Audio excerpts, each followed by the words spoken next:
con Rosemary, que va a estar en aquel salón, ¿vale?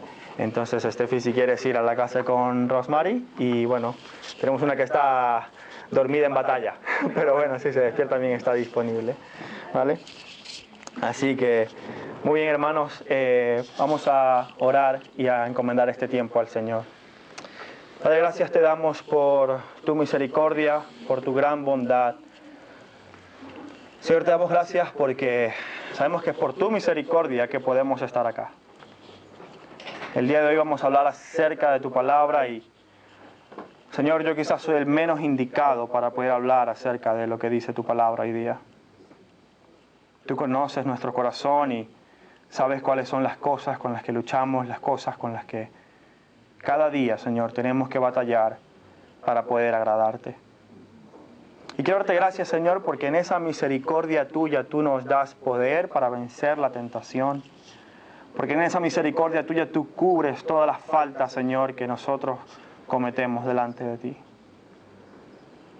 Y porque en esa misericordia tuya tú no miras nuestro pecado, sino que miras a Cristo en la cruz. Para darnos libertad y una verdadera vida nueva. Señor, sé tú glorificado el día de hoy. Sé tú glorificado en vidas arrepentidas, sé tú glorificado en vidas santificadas por medio de tu Hijo. Ayúdanos a entender, Señor, que agradarte y vivir para ti no es un juego.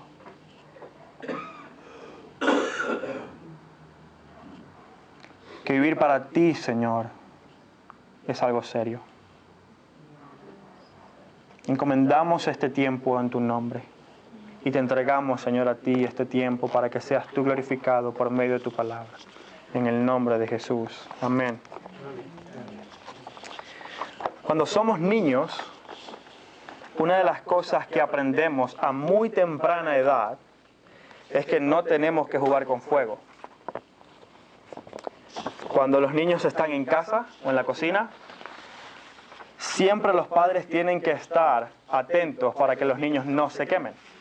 Cuando estamos cocinando o haciendo algo, siempre los padres tienen que estar atentos para que sus hijos no corran peligro de quemarse con el fuego.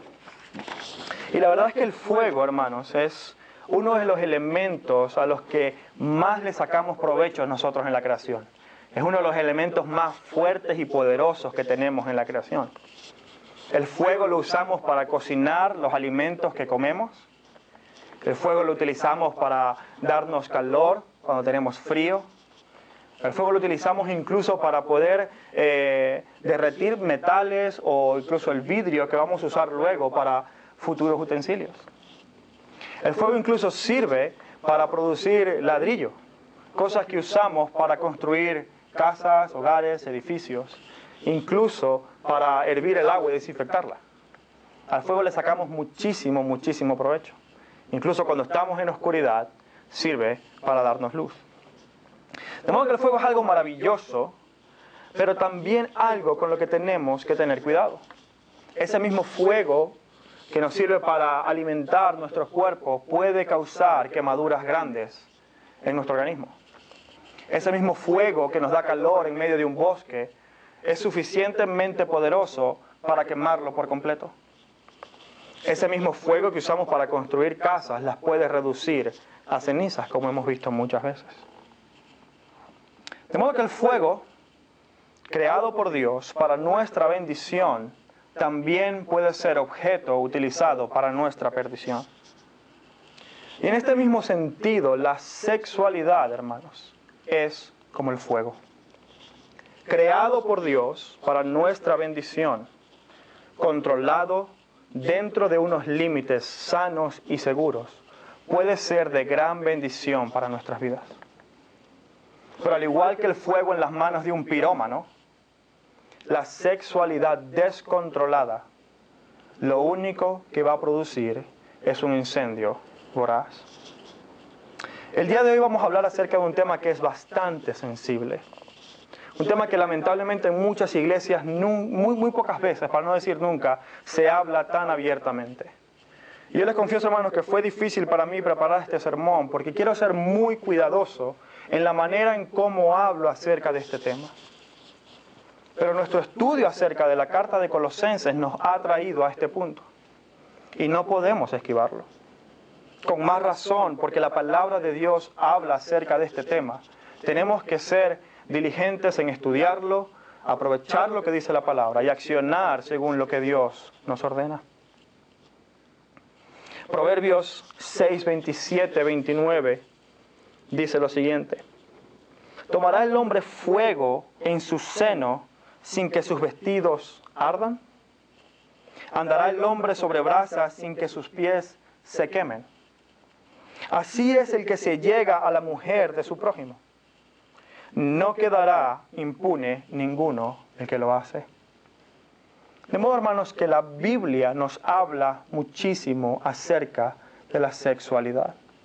Y cuando hablamos de este tema, la Biblia nos exhorta a anhelar algo mejor, a desear algo mucho mejor que las cosas que podemos anhelar en esta tierra. La Biblia nos exhorta, hermanos, a que podamos desear más a Cristo en vez del desenfreno de este mundo. Y aunque no hay época en la humanidad en la que el ser humano no haya expresado su sexualidad de una manera desordenada, los tiempos en los que vivimos no tienen comparación alguna. Son tiempos donde la inmoralidad sexual está al alcance de un clic, al alcance de nuestro dedo, literalmente. Y por eso, hermanos, el día de hoy quiero que podamos reflexionar de este tema. Porque es lamentable ver que incluso dentro de la iglesia hay personas que se hacen llamar cristianos, pero que no tienen ningún tipo de problema en vivir vidas inmorales. Pero no nos engañemos. Si realmente tenemos una nueva relación con Cristo, también tenemos una nueva relación con el pecado. Una nueva relación con Cristo significa una nueva relación con el pecado. Una relación de enemistad y de lucha constante. Primero los Tesalonicenses, capítulo 4, versículo 3, dice lo siguiente: pues la voluntad de Dios es vuestra santificación, que os apartéis de fornicación, que cada uno de vosotros sepa tener su propia esposa en santidad y honor, no en pasión de concupiscencias como los gentiles que no conocen a Dios. ¿Sabes? Muchas veces nos preguntamos, ¿cuál es la voluntad de Dios para mi vida? Y sé que hay áreas grises en las que a lo mejor no sabes si el Señor te está llevando a tomar una decisión u otra. Pero cuando hablamos de la moralidad y de la pureza, no hay lugar a dudas. La Biblia dice claramente que la voluntad de Dios es vuestra santificación. Cuando hablamos de la sexualidad, hermanos y amigos que hoy nos visitan, no hay lugar a dudas. Dios quiere que seamos puros. No hay ningún tipo de sombra en esta enseñanza. La Biblia es completamente tajante. La voluntad de Dios es que nosotros podamos vivir vidas santas. Así que para adentrarnos ya en la materia, te invito a que abras tu Biblia en la carta a los Colosenses, capítulo 3. Y vamos a estar leyendo desde el versículo 1 hasta el versículo 7. Colosenses, capítulo 3, versículos del 1 al 7.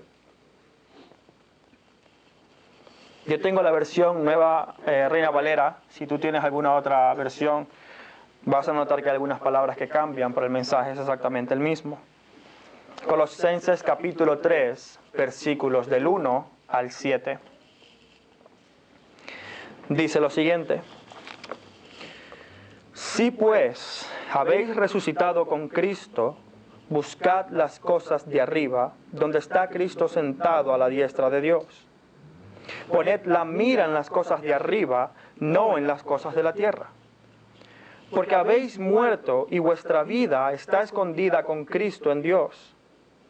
Cuando Cristo, vuestra vida, se manifieste, entonces vosotros también seréis manifestados con Él en gloria.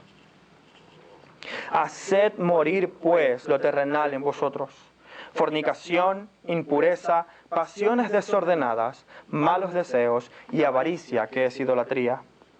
cosas por las cuales la ira de Dios viene sobre los hijos de desobediencia, en las cuales también vosotros anduvisteis en otro tiempo cuando vivíais en ellas. La frase que Pablo usa para abrir este capítulo, cuando dice, si pues habéis resucitado con Cristo, pudiera ser traducida en el castellano de una mejor manera. Pudiera ser traducida como, ya que habéis resucitado con Cristo. Ahora que habéis resucitado con Cristo. Porque en el griego la frase no es un condicional igual que en el castellano. Es decir, en el castellano este tipo de condicional dice que la oración subordinada depende de la posibilidad de la oración principal. Es decir, si es que has resucitado con Cristo, si eso es una posibilidad, entonces puedes buscar las cosas de arriba. No, hermanos, en el griego esta expresión es un condicional que expresa una realidad, algo que ya ha ocurrido y quiere enfocarse en la implicación de esa realidad. Es decir, si es que has resucitado con Cristo, entonces busca las cosas de arriba. No sería así. Lo que está diciendo el texto es, ahora que has resucitado con Cristo, ya que has resucitado con Cristo, busca las cosas de arriba. ¿Pero a qué se refiere Pablo con que hemos resucitado con Cristo? ¿De qué habla el apóstol Pablo en esta frase cuando dice, ahora que habéis resucitado con Cristo? En la predicación anterior vimos cómo Pablo viene desarrollando todo un argumento entre lo que ha ocurrido en nuestras vidas por medio de Cristo, en la que hemos nosotros muerto al mundo y sus rudimentos, muerto al pecado, y se nos ha dado vida con Cristo. De hecho, el apóstol Pablo usa frases como que hemos muerto en Cristo y que hemos resucitado en Cristo, que hemos sido sepultados en Cristo juntamente con Él en el bautismo, y que también nos ha dado vida con Cristo. ¿A qué se refiere que hemos muerto? Hemos muerto no solamente a los rudimentos del mundo en cuanto al dominio de la ley, a la necesidad de la ley de tener que cumplirla. Hemos muerto también al dominio del pecado sobre nuestras vidas. Cuando el Señor Jesús murió por nosotros, nos salvó, pero no únicamente nos salvó de la ira de Dios venidera por nuestro pecado. Cuando Cristo murió por nosotros, también nos libró de la dictadura que tiene el pecado sobre nosotros. Y para aquellos que hemos vivido en alguna dictadura, sabemos lo dura que pueden ser. Pero déjenme decirle, hermanos, que no hay dictadura más fuerte que la que el pecado tiene sometida a la humanidad. No hay hombre en este mundo, aparte de Cristo, que pueda decir que ha logrado vencer el pecado por sus propios medios. No hay hombre en este mundo que pueda decir, yo estoy libre de pecado. Déjeme decirle, amigo, que el pecado es la segunda fuerza más poderosa de este mundo, de todo el universo, de hecho. La primera, evidentemente, es el poder de Dios para salvar. Pero el pecado ejerce un poder, un dominio sobre la humanidad de la cual no podemos escapar, a menos que sea por Cristo. Cuando Cristo nos salvó, nos libró completamente de ese yugo de esclavitud. Esto es una realidad en toda la humanidad, independientemente de lo que tú creas o no creas. Independientemente de tu contexto, de dónde naciste, de cómo fuiste criado, el poder que ejerce el pecado en tu corazón y en mi corazón es más fuerte de lo que yo puedo soportar.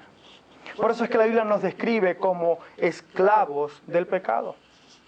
Y no importa cuánto tratemos de dejarlo, no será posible. De hecho, el apóstol Pablo dice en esta misma carta a los Colosenses, en el capítulo 2, versículo 23, dice, tales cosas, hablando de los rituales, del poder, digamos, la autodisciplina, aquellas tradiciones que hacemos, fíjese lo que dice el apóstol Pablo, tales cosas tienen a la verdad cierta reputación de sabiduría en el culto voluntario. Pero ¿cómo acaba el versículo? Dice, pero no tienen valor alguno contra los apetitos de la carne. No importa la religión que tú practiques, no podrás ser libre de la presión del pecado a menos que sea por Cristo. Por eso el apóstol Pablo dice que hemos resucitado en Él, porque hemos muerto primero a ese dominio para darnos vida. Fíjense lo que dice Romanos 6, capítulo 6, versículo 6, dice, sabiendo que nuestro viejo hombre fue crucificado juntamente con él, para que el cuerpo del pecado sea destruido, a fin de que no sirvamos más al pecado. A fin de que no sirvamos más al pecado. La palabra servir denota esclavitud, denota servidumbre. Es decir, no tienes la libertad para hacer lo que quieras. No tienes la libertad para decidir si hacer lo bueno o hacer lo malo. Sirves al pecado con toda tu vida. Más adelante en ese mismo capítulo 6, versículos del 20 al 22, dice, porque cuando erais esclavos del pecado, erais libres acerca de la justicia. Es decir, éramos esclavos del pecado y no teníamos que obedecer a la justicia porque ya teníamos un dueño.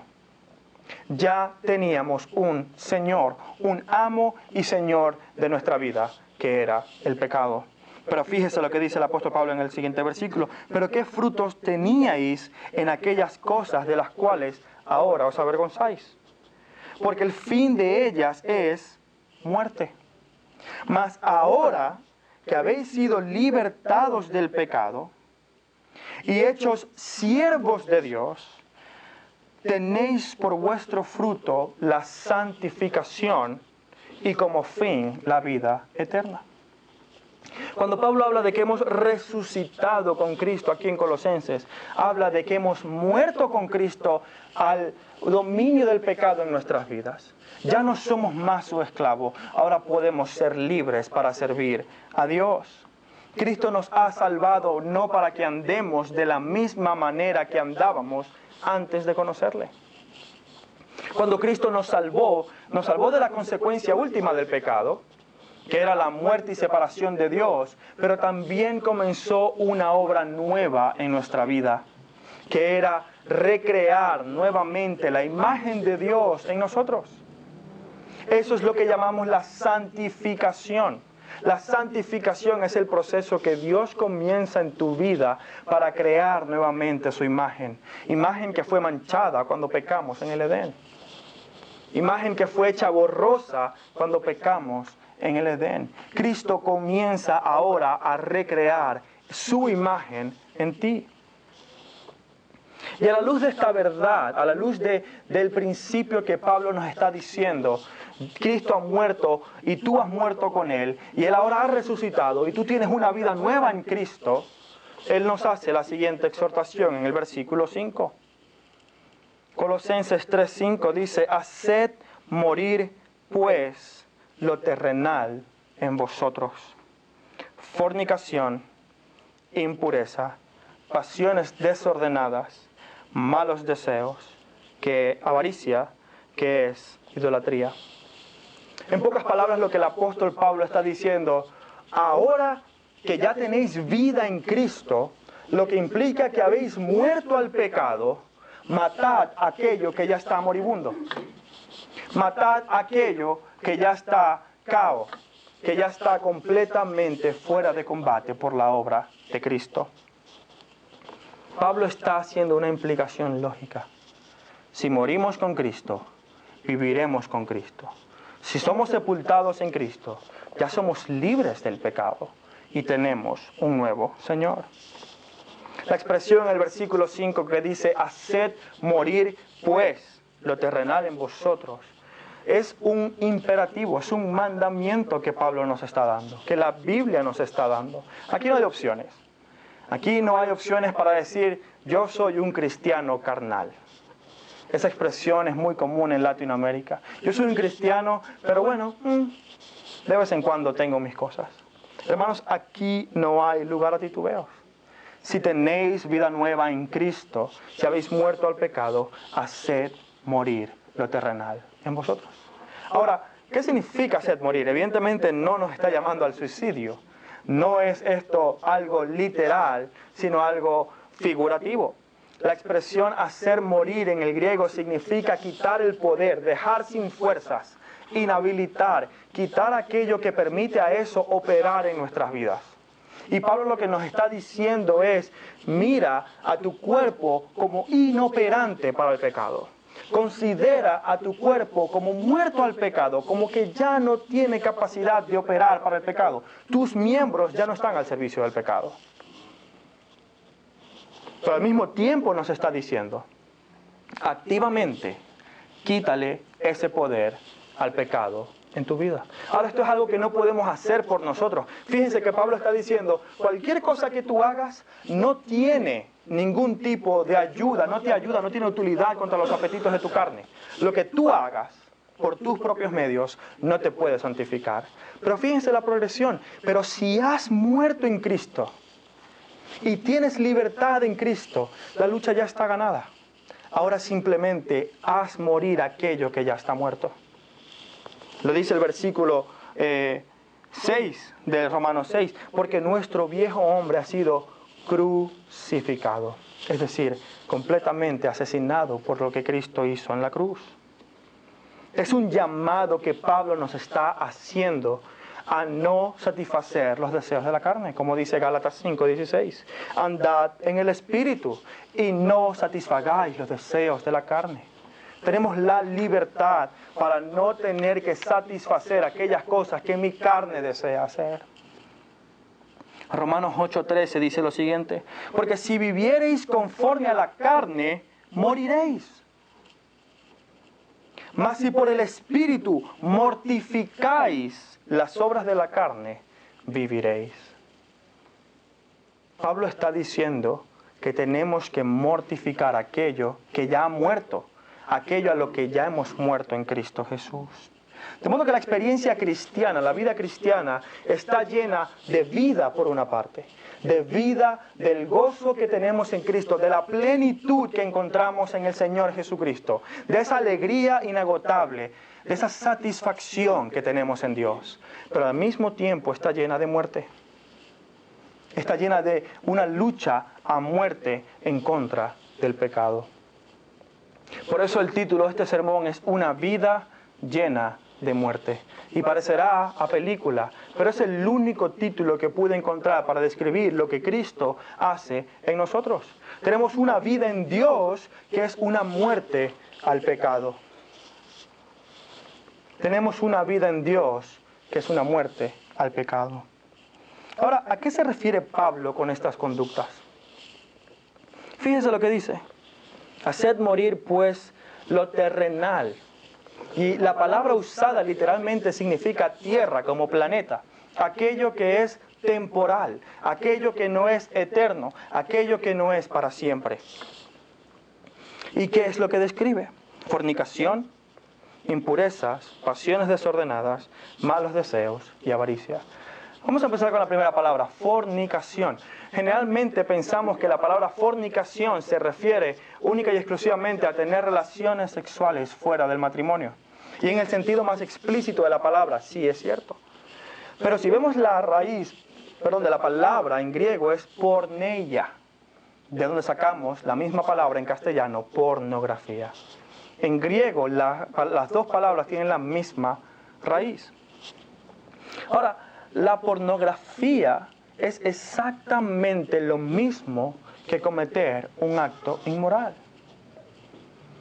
La pornografía se ha convertido, hermanos, en una expresión de la sexualidad errada que está siendo comúnmente aceptada incluso por personas cristianas. Y no es solamente aquello que podemos encontrar explícitamente en Internet o en otras fuentes. El pastor Tim Challies para la revista de Nuevas Marcas en un artículo que escribió para la serie del cristianismo, la iglesia local y la pornografía, dice que el 70% de los jóvenes y los adultos definen la pornografía solamente como el contenido explícito que busca crear una reacción en el hombre o en la mujer. Quiere decir que ellos definen la pornografía como aquello que es únicamente explícito por su propósito y no por su forma. Quiere decir que todas las escenas de desnudez, las escenas sexuales en las películas, no son considerados por la mayoría de nosotros incluso como algo pornográfico. sino que es culturalmente aceptado. Ver a una persona desnuda en una película es algo comúnmente aceptado, incluso por cristianos. Ir a la playa y ver a personas desnudas es algo incluso comúnmente aceptado, aún por los que vienen a la iglesia. Pero nosotros como creyentes tenemos que tener una teología bíblica acerca del cuerpo y de la sexualidad. Tenemos que comprender lo que la Biblia dice y no lo que nosotros creemos que es correcto, no lo que esta cultura dice que es correcto. Ahora, hermanos, esto es un problema que no es únicamente para los hombres. Tristemente, cuando hablamos de pornografía, al menos en los Estados Unidos, las estadísticas son que las mujeres jóvenes consumen pornografía casi al mismo nivel que los hombres. Una hermana llamada Stephanie LaFair en Estados Unidos, que trabaja con un ministerio llamado One Hope, Una Esperanza, comenta en un artículo cómo por más de 9 años luchó con la masturbación y la pornografía. Yo me acuerdo que en Venezuela, en mi experiencia como líder de jóvenes, un equipo de trabajo, yo tuvimos la oportunidad de hablar con niñas o con jóvenes que luchaban con este pecado. Con chicas que luchaban con adicción a la masturbación y la pornografía. Y evidentemente también muchos otros chicos. Y aunque pensamos que esto es muy raro o muy poco común, es más real de lo que pensamos. Como iglesia debemos ser completamente abiertos acerca de este tema. Cuidadosos, sabios, prudentes, pero honestos con nosotros mismos. No podemos ignorar un problema que nos afecta a tantos y a todos por igual. No podemos ignorar aquello, hermanos, que destruye familias, relaciones e incluso ministerios. Ahora, el problema no es únicamente externo. El problema no es únicamente lo que vemos, no es la tentación que está afuera de mí. El problema es completamente interno, es nuestro corazón. Por eso el apóstol Pablo va a usar a continuación 3 palabras para describir ese aspecto interno de la inmoralidad. Fíjense que lo primero que dice es la fornicación, que sí, sabemos que es un acto completamente físico e inmoral. Pero también habla de 3 aspectos, digamos, internos de la inmoralidad. Fíjense lo que dice.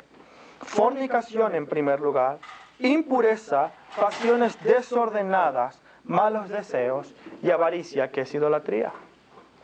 La palabra impureza, hermanos, va mucho más allá del acto físico. Tiene que ver con las intenciones y con las motivaciones y emociones que tenemos. Déjame hacerte una pregunta.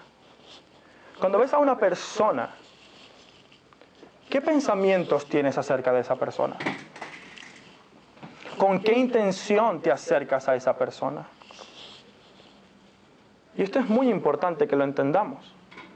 Porque generalmente y culturalmente lo que entendemos es que el pecado es aquello que se ve. El pecado es lo externo, lo que hacemos. Pero la realidad, hermanos, es que la Biblia frecuentemente equipara intenciones y emociones a las acciones. Los sentimientos pueden ser pecaminosos, al igual que una acción. Las intenciones y nuestra motivación para hacer algo puede ser igual de pecaminoso que el acto en sí mismo. De hecho, el Señor Jesús lo dijo. Cualquiera que mire a una mujer para codiciarla, ¿con qué intención? Para codiciarla, ya cometió adulterio con ella en su corazón. La Biblia es muy, muy clara en que la intención es igual a la acción. De modo que para nosotros la impureza, todos aquellos pensamientos que tenemos acerca de otros y acerca de nosotros mismos pueden ser pecaminosos. Y algo muy curioso, hermanos, es que este deseo puede tomar diferentes formas. A lo mejor tu deseo no es hacia otra persona, sino hacia ti mismo. Yo he conocido personas que me han dicho, Eddie, mi problema es que yo deseo ser deseado. Mi problema es que yo no deseo a nadie, pero me satisface que otras personas me deseen a mí. Y por allí viene mi conducta. Hermanos, el pecado tiene formas muy, muy fuertes y sutiles de entrar en nuestra vida y de esclavizarnos. En el Nuevo Testamento, cuando hablamos acerca de la avaricia, por eso la encontramos en este grupo. Cuando hablamos de la avaricia, hablamos también de una intención. Usted no puede ver la avaricia.